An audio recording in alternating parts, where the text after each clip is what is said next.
मामू घर कल आसीथिला आई हाथ तैयारी खाइबा आनिबा पे बाटरे मो नजर पड़गला ए पिजुली गछ उपर दीर्घ समय अनुसंधान कला पर शेष में मते गोटे पिजुली प्राप्त होइथिला आ मु ताको परिष्कार करे आदरर सहित भोजन करी करी चली मामा सिंह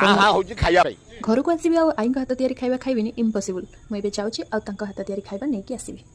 खाली मु नुहे मो भाई भी आसिले से भी ठीक एमती दौड़े आई घर पाखे मामू घर हबार बेनिफिटा या मत मो आई हाथ तैयारी टेस्टी टेस्टी खाइबा खाइबा मिल जाए खाइबा जी टेस्टी होना कहीं तार जो स्नेह श्रद्धा थाए ना तार टेस्ट डबल हो जाए। चलो मुझे आज तुमको देखुची आम घर मामू घर केते बाट सतर देखुल ना कौन अरे मु रास्तार वीडियो बन पारे मु बहुत इंट्रोवर्ट मु केवल सोशल मीडिया ही सोशल रियल लाइफ रे जदी देखा मु साइड रे चुप थरे पळेबी किछि कहबिनी एते इंट्रोवर्ट तापर मु नै आसीथिली मो आईका हाथ तैयारी टेस्टी टेस्टी खाइबा तापर ताको मु घर को नै आसी पहुंचला बेल को देखिली आम आउ जने फैमिली मेंबर के सहित जाको मु आपण मानक सहित केबे देखा करेनी यांको देखंतु ये होचंती आम गुंडू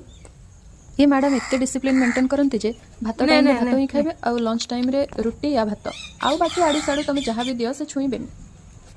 काउ डर से पाखक आसुनी दूर रही खाऊला तापर मो हाथ में रुटी देखी मैडम कर डांस तो देख तापर मुझे भी किसी रुटी देती खाइबा से कि स्टाइल खाऊँ देख आकु देला बेलू सेपटे आउ 4 जण रुसिक बसिले तेन मुझे पुणी भी किसी रुटी देती दे सारापर मत भी जोर भोक होता जेहेतु मुझे खाई नी आसी तो मुझे मोर भोजन कर